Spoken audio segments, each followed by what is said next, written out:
The brisk October air in Chicago carried the scent of fallen leaves as an unusually large crowd gathered for the Riverside estate sale. Among the many curious onlookers searching through decades of possessions, antique dealer Sofia Martinez moved with the steady confidence of experience. Her sharp eye quickly distinguished genuine antiques from ordinary clutter as she wandered through the grand Tudor-style mansion.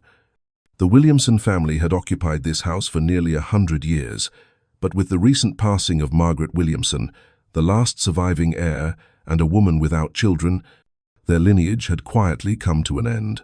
Now, strangers sifted through the remnants of their lives, each belonging reduced to a price tag memories traded for money. In the mansion's richly paneled library, Sofia paused before a mahogany desk scattered with framed photographs. Most were the usual family keepsakes, graduations, weddings, and Christmas gatherings. Yet one particular picture stood out. Its ornate silver frame, dulled with time, enclosed a photograph that appeared to date from the 1922nd, based on the attire and photographic style. The image showed a young couple posing proudly in what looked like their parlor. The man, dressed sharply in a three-piece suit with a pocket watch chain, had his hair slicked back in the fashion of the era.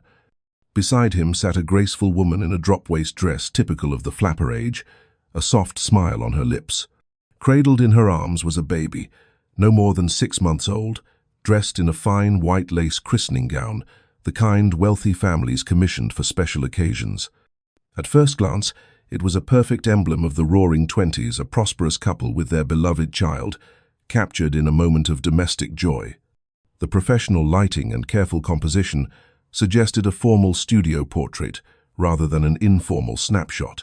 But as Sofia leaned closer, something about the infant's expression unsettled her. While the parents beamed with pride, the baby's face betrayed something else entirely. In those tiny eyes lingered an intensity, not the blank innocence one expects from a child, but something strangely aware, almost frightened. Unable to shake the feeling that the photograph was hiding a story, Sofia purchased it for $25. Back in her Lincoln Park antique shop, she carefully removed the image from its frame. Years of experience had taught her that the backs of old photographs often concealed their most revealing clues, photographers' stamps, handwritten notes, or dates. Her instincts were right. Embossed on the back was a stamp reading, Henryk Kowalski Photography Studio, Chicago, Illinois, and beneath it, in elegant handwriting, the 15th of October, 1920. Below that, in a different pen, 3 names were written: Robert, Catherine, and baby Thomas Williamson. Sofia's pulse quickened. The name Kowalski was familiar. Henryk Kowalski had been one of Chicago's most respected portrait photographers of the 1922nd, known for his meticulous technique and his clientele among the city's wealthy elite. His studio records, if they still existed, might hold valuable details about this sitting. Driven by curiosity, Sofia spent the next 2 hours digging through digital archives and historical databases. What she found deepened the mystery. Robert Williamson had been a prominent banker during the post-war boom, while his wife, Catherine née Hartford, came from an old money family whose fortune had originated in railroad investments. But it was the brief life of baby Thomas that made Sofia's blood run cold. According to a Chicago Tribune obituary dated November 1920, the infant had died just 1 month after the photograph was taken. The cause? Sudden infant death syndrome, though medical understanding of SIDS was nearly non-existent at the time. Sofia stared again at the photograph. Knowing the baby's fate gave new weight to his expression. Those anxious eyes now seemed almost prophetic. Could the camera have captured something invisible to human sight, something the child sensed before anyone else did? Determined to learn more, she called Dr. Elizabeth Chen, a photography historian at Northwestern University and an expert on early 20th century portraiture. "I came across a 1920 Kowalski portrait," Sofia explained. "It's unusual. The baby's expression doesn't match the parents at all. It's as if he's seeing something they can't." "Doctor." Chen's voice perked with interest. "Bring it in tomorrow morning," she said. Kowalski had a reputation for revealing truths others overlooked. His photographs often showed more than the subjects ever intended to reveal. "Doctor." Elizabeth Chen's office at Northwestern University could have easily doubled as a small museum dedicated to the art of photography. Shelves were lined with vintage cameras from nearly every era, while the walls displayed striking examples of portraiture spanning 2 centuries from daguerreotypes to early color prints. When Sophia arrived the next morning, Dr. Chen was already setting up her specialized lighting equipment in preparation for examination. "Henryk Kowalski," Dr. Chen murmured thoughtfully as she placed the old photograph beneath the light. He was a fascinating figure in Chicago's early photography circles, emigrated from Poland around 1910. What made him remarkable was his ability to capture something beyond a person's likeness, almost as if he could photograph their very soul. Through a magnifier, Dr. Chen studied the photograph with precision, her trained eyes scanning every subtle detail. "The technical quality here is outstanding," she noted. "Even for Kowalski, this is exceptional. Look at the clarity of the focus, the texture of the mother's dress, the fine lacework of the infant's gown. It's all rendered with incredible depth." Sophia leaned in closer as Dr. Chen adjusted her equipment, focusing on the baby's face. "What's unusual about his expression?" she asked. Dr. Chen took a moment before answering. "Several things. At this age, I'd estimate 4 to 6 months, infants typically have very limited expressions. You'll see reflexive smiles or general curiosity, nothing more. But this child's gaze, it's deliberate, focused. He's clearly looking at something specific and not at the camera or his parents." She repositioned the magnifier slightly. "See the direction of his eyes? He's staring towards something just to the left of the photographer's setup." "Could it be a sound?" Sophia suggested. "Possibly," Dr. Chen replied, "but look closer. That isn't a startled or curious expression. It's something else, a mixture of alertness and apprehension, almost like fear." She studied the lighting and shadows carefully. "There's another anomaly," she continued. "Kowalski was known for working with natural light, often diffused through large windows. But here, we have multiple light sources. These shadow angles suggest a bright illumination coming from the same direction the baby is looking toward." "What kind of light?" Sophia asked.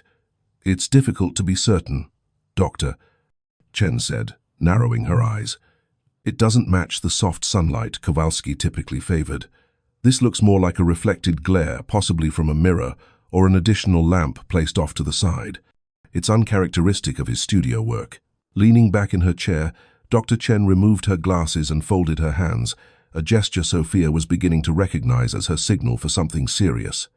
"In my experience, when an infant shows such concentrated awareness, it's because they're reacting to something immediate in their surroundings," she said quietly. "The real question is what was in that room that we can't see in the frame." "The baby died a month later," Sophia said softly. "The obituary listed sudden infant death syndrome." Dr. Chen's expression darkened. "That's significant. In 1920, SIDS was a catch-all term. Many infant deaths that might have involved illness, neglect, or even foul play were recorded that way." Combined with this expression, she trailed off, her gaze returning to the haunting photograph. "I think we need to learn more about this family." Over the following days, Sophia buried herself in research at the Chicago History Museum. At first, the Williamsons appeared to be the picture of early 20th century privilege, their names frequently mentioned in society columns for charity events, gala appearances, and banking affairs. But the deeper she dug, the more unsettling details began to surface. Robert Williamson, she discovered, had not been merely a successful banker. He had been linked to a series of questionable financial ventures during 1919-1920, some of which had been investigated for fraud. Although never formally charged, his name appeared repeatedly in reports tied to investment schemes that had cost several Chicago families their savings. Even more troubling were the hints of domestic instability. Catherine Williamson had been admitted twice to a private hospital during 1920 for what doctors vaguely termed nervous exhaustion, a euphemism often used at the time for severe depression or anxiety. But it was a small entry buried in the Chicago Tribune Society pages from November 1920 that truly unsettled Sophia. Following the recent and tragic passing of their infant son, Thomas, Mr. and Mrs. Robert Williamson have announced their intention to travel abroad indefinitely. Mrs. Williamson's physician has advised a change of climate for her recovery. The more Sophia uncovered, the stranger the story grew.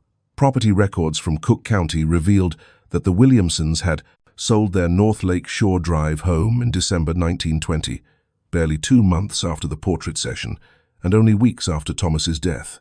The sale was handled quickly and discreetly, and the house sold for far less than its market value. At the Chicago Public Library's genealogy section, Sophia stumbled upon something even more chilling, a discovery that made her heart pound. Thomas Williamson had not. The 1,920 seconds, nursery decor, soft pastels, tiny blossoms, and faint golden vines winding across a cream background. But as Sophia leaned in closer, she noticed something odd beneath the pattern. Embedded between the printed flowers were faint, uneven marks like scratches or indentations made by a desperate hand. Dr. Foster adjusted the overhead light, revealing the faint scrawls more clearly. "When we stripped back the outer layer of wallpaper," she explained, "we found this underneath. It looks like someone tried to write something directly onto the plaster before the wall was covered again." Sophia's pulse quickened as she squinted at the faint words, barely legible beneath the faded paper. They were childlike, trembling letters, the kind written in haste or fear. Slowly, she traced the visible fragments aloud. "Cold night. Crying. No one came." Her voice faltered. The rest of the markings had been lost to time, the plaster crumbling where the writing had once continued. "When I first found this, Doctor," Foster said softly, "I assumed it was just the imagination of an overwrought decorator. But after discovering Catherine's letter," she shook her head, "it feels different now. Like someone was trying to leave a message, something hidden within the walls." Sophia looked again at the photograph in her hand, the baby's anxious eyes, the mother's forced smile, the father's confident posture. The image now seemed to hum with a dark energy, as though it had always known what the adults refused to. "See, do you believe Catherine's suspicions?" Sophia asked. Dr. Foster hesitated. "I've reviewed the medical records. The death certificates for both Mary and Thomas list respiratory failure during sleep, but the toxicology standards of 1,920 were primitive. Laudanum opium tincture was everywhere. If Robert was using it heavily, or worse, giving it to the children." She didn't finish the thought. Let's just say Catherine's fears weren't unfounded. Sophia turned toward the nursery window. It looked out over Lake Michigan, the same view the Williamson family would have seen more than a century ago, calm, silver light shimmering across the water. "Do you ever notice anything unusual here?" she asked quietly. Dr. Foster's expression darkened slightly. "There are moments," she admitted. "Sometimes late at night, when the lake wind blows through the old vents, I swear I hear faint crying. I used to tell myself it was just the pipes, or the wind, but the sound comes from this room." For a long moment, neither woman spoke. The house was silent, except for the faint hum of the city outside. Then Doc Foster added, "You know, when my contractors opened the sealed crawl space behind that wall, they found remnants of the old heating system and something else. A small rattle, silver, engraved with the initials T.W. Sophia's breath caught. "Thomas Williamson." Dr. Foster nodded. "It's in that display case by the window." Sophia stepped closer. Inside a glass box sat the delicate silver rattle, tarnished but unmistakably real. The initials were etched in elegant script, still visible despite a century of wear. She stared at it for a long moment, the air in the room growing heavier. "Dr. Foster," she said finally, "I think Catherine was trying to leave a warning, and somehow this photograph preserved it." The pediatrician folded her arms, glancing from the rattle to the photograph. "It's possible," she said quietly. "But whatever happened in this house, I think it left an imprint, something that never really left." Sophia looked back at the wallpaper, at those ghostly words beneath the flowers. "Cold night, crying, no one came." The message seemed to echo through her mind, like a whisper from the past. As the two women stood there in silence, a faint gust stirred the curtains, though none of the windows were open. For a fleeting second, Sophia thought she heard the faintest sound, the soft, rhythmic wail of an infant, distant but unmistakable. When she turned, Dr. Foster's face had gone pale. "You heard it too," she whispered. Sophia nodded slowly, the photograph still clutched in her hand. "Yes," she said. "I think the house remembers." Inside the folder, time had preserved a handful of letters and notes written in Henryk Kowalski's neat, deliberate hand. The pages, yellowed with age, carried faint traces of chemical developer, the residue of a lifetime spent in dark rooms. Dr. Marcus Webb adjusted his glasses as he carefully unfolded the topmost letter. "This one's dated October 18th, 1920, just 3 days after the portrait session," he said. "It's addressed to an assistant at Kowalski's studio." He read aloud. "Regarding the Williamson family portrait, I wish to make note for the record. The atmosphere in the room was unusually tense. Mrs. Williamson appeared deeply unsettled and declined further sittings, citing the baby's illness. The husband, Mr. Williamson, was impatient to conclude the session, dismissive toward both wife and child. I found his demeanor unsettling. The infant, though outwardly healthy, displayed a rare intensity of expression, particularly when the father approached. I have seldom seen such alertness. It gave the impression of conscious fear." Dr. Webb lowered the page slowly. "It seems Kowalski himself sensed that something was very wrong," he said quietly. Sophia felt a prickling along the back of her neck. "Did he ever follow up with them?" Dr. Webb sifted through the remaining correspondence. "There's one more letter, dated November 30th, 1920, from Catherine Williamson herself," he said. "It's short a thank-you note for the completed prints." He handed it to her. The handwriting was delicate but uneven, the strokes faltering toward the end. "Dear Mr. Kowalski, thank you for delivering the photographs so promptly. They are beautiful, though difficult for me to look upon. The house feels emptier now. I appreciate your kindness during what has been a trying time. Yours sincerely, Catherine Williamson." The date struck Sophia immediately, 2 weeks after Thomas's death. She stared down at the looping letters, imagining the grief-stricken mother sitting at her writing desk, composing those lines while her husband hovered nearby. "She must have received the photographs after the funeral," Sophia murmured. Dr. Webb nodded gravely. "There's no record of additional sittings with the family. This appears to have been Kowalski's only session with them." He hesitated, then added, "But there's something else. In his personal notebook, there's a cryptic entry made months later, Williamson House, avoid further contact." He never explained why. Sophia exhaled slowly, the weight of it all pressing down on her.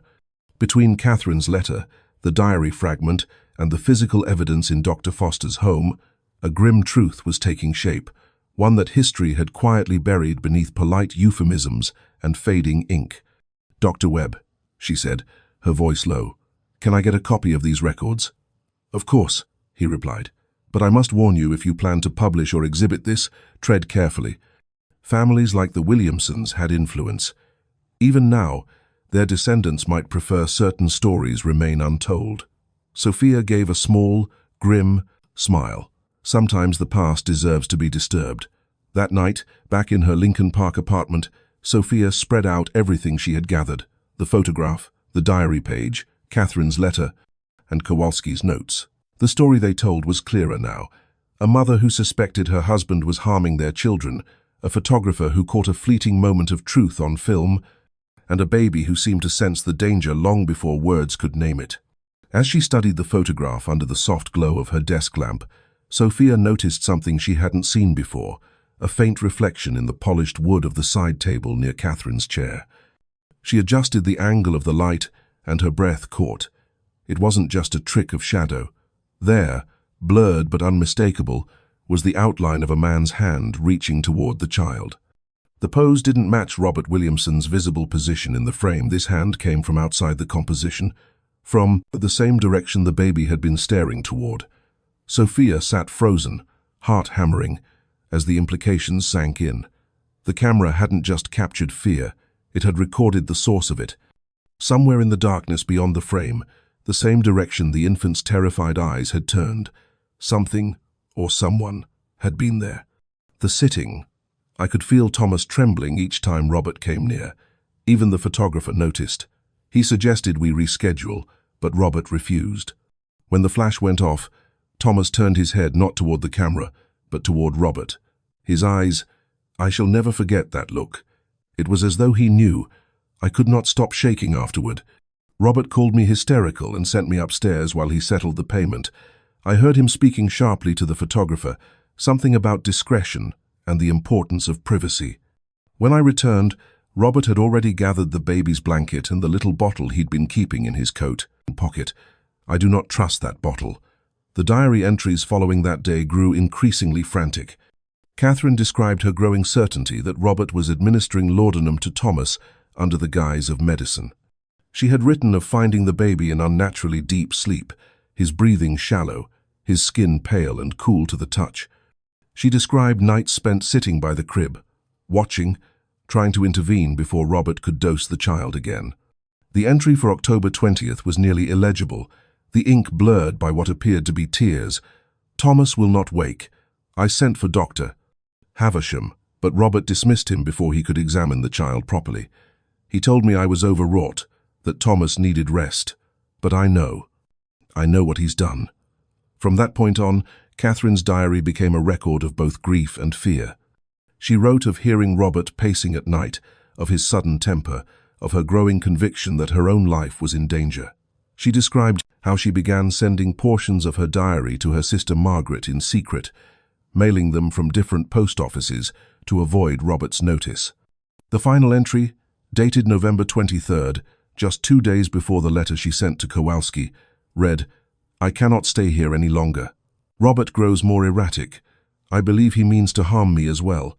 If anything happens to me, Margaret must tell the truth. The photograph will show it the truth in Thomas's eyes." Dr. Patricia Williamson's voice trembled slightly as she finished reading. "My family never spoke of her after she disappeared. The story we were told was that Catherine had taken ill while abroad and died in Europe. But there are no records, no death certificate, no burial. It's as if she vanished completely." Sophia leaned forward, her mind racing. What if she didn't die abroad? What if Robert ensured she never made it that far? Detective Santos, who had joined them for the reading, nodded gravely. If Robert controlled every aspect of their travel arrangements, it's entirely possible. In 1920, it would have been easy to fabricate a story and vanish with no questions asked, especially for a man of his standing. The group fell silent for a long moment, the only sound, the faint hum of the archival room's air system. Finally, Sophia spoke. "Dr. Williamson, may I ask, did your family ever recover any of Catherine's belongings? Anything personal that might have come from her estate?" Dr. Williamson opened her briefcase and withdrew a small velvet pouch. Inside was a delicate silver locket, tarnished with age. This was the only item Margaret ever received. She said it arrived in an unmarked package months after Catherine's disappearance. She never opened it fully, only enough to see that it contained a photograph. Sophia gently opened the locket. Inside, under a thin layer of glass, was a tiny cropped print, the same photograph of the Williamson family. But in this version, only Catherine and baby Thomas remained. Robert's figure had been meticulously cut away. Detective Santos exhaled slowly. "She tried to erase him," she said softly. Even back then, she wanted to separate herself and her child from him, at least in memory. Sophia closed the locket carefully, her eyes glistening. "And now, 100 years later, we've finally given them back their story." Dr. Williamson nodded. "And perhaps, in some small way, justice." During the photo session, I watched the way Robert looked at Thomas. It was the same cold, calculating expression I remembered from when Mary was sick, as though he were analyzing a problem to be solved rather than looking at his own child. The photographer, Mr. Henryk Kowalski, was kind and patient. He seemed to notice that Thomas grew uneasy whenever Robert came near. When I asked him to take a few pictures of just Thomas and me, Robert grew angry, but Mr. Kowalski supported my request. "I pray. Thomas grows stronger, but I fear Robert views our children as barriers to something he wants more deeply." I found several papers in his study concerning life insurance policies and other financial documents that make little sense to me. Sometimes I catch him watching me with that same cold, detached expression, the one he gives the children. The diary continued through the painful weeks after Thomas's death, recording Catherine's growing belief that her husband had murdered their son. The 20th of November 1920, I confronted Robert tonight about the laudanum. He exploded in rage, accusing me of being hysterical again, but I showed him the bottle I found, the one that smelled faintly sweet and wrong. He claimed it was old medicine left from when the doctor treated my headaches, but I know better. I can't stay here. I can't pretend to grieve beside the man who killed my babies. Tomorrow, I'll take what money I can and go to Margaret's. Robert can keep his wealth and reputation. I only want freedom before he decides that I, too, have become an inconvenience. 6 months after Sophia's discovery, the Williamson tragedy had become a topic of national fascination and scholarly debate. What began as an ordinary portrait had evolved into one of the most significant photographic clues to a hidden crime from the early 1900s. Dr. Chen organized a symposium at Northwestern University titled Photography as Historical Evidence, the Williamson Portrait Case. Experts from across the country gathered to study how modern analysis could uncover truths long buried in old photographs. Sophia stood at the podium before an audience of historians, criminologists, and photography scholars. Behind her, the enlarged image of the Williamson family loomed baby Thomas's watchful eyes gazing out at them, finally seen and understood after more than a century. This photograph reminds us that truth has a way of surviving, Sophia said in her closing words. Even when it's silenced or buried, it waits for someone to recognize it. Baby Thomas Williamson couldn't speak, couldn't testify, couldn't protect himself, but his eyes told a story that lasted 100 years. In the audience, Dr. Patricia Williamson quietly wiped away tears. After the session, she approached Sophia with one last piece of Catherine's story. Catherine lived until 1965, Patricia said softly. She never remarried, never had more children. She dedicated her life to helping abused women and children, but she never spoke publicly about what happened to her. She kept that photograph of Thomas until her last day, along with all her evidence against Robert. Why didn't she ever go to the police? Sophia asked. Different times, Patricia replied. A woman accusing a powerful man, especially her own husband, would have been dismissed. She knew no one would believe her. So she documented everything, hoping that someday someone would uncover the truth. Patricia then handed Sophia a sealed envelope, Catherine's final letter, written shortly before her death, to be opened only if the truth was ever discovered. With trembling hands, Sophia opened it and read, "To whoever uncovers this truth, my babies were murdered by their father, Robert Williamson. I was powerless to stop him. For 45 years, I have carried this burden, praying that one day justice would find a voice. If you are reading this, it means that Thomas's eyes have finally spoken for him. Please remember he was loved, he was innocent, and his short life mattered. Evil often hides behind a respectable face, but truth endures. Thank you for seeing what I saw. Thank you for hearing my baby's silent plea. May this truth protect other children from the same fate." When the symposium ended and the audience began to leave, Sophia remained seated, staring at the photograph. Baby Thomas's eyes, once mysterious, had finally spoken their truth. The image that had once seemed like a simple family portrait now stood as a lasting testament to the strength of truth, the pain of silence, and the need to believe those who cannot speak for themselves. Eventually, the portrait found its permanent home in the Chicago History Museum, displayed with the full account of the Williamson family tragedy. Visitors often stopped before it, remarking on the haunting expression of the infant, and now, for the first time, they could understand what those eyes had been trying to say all along.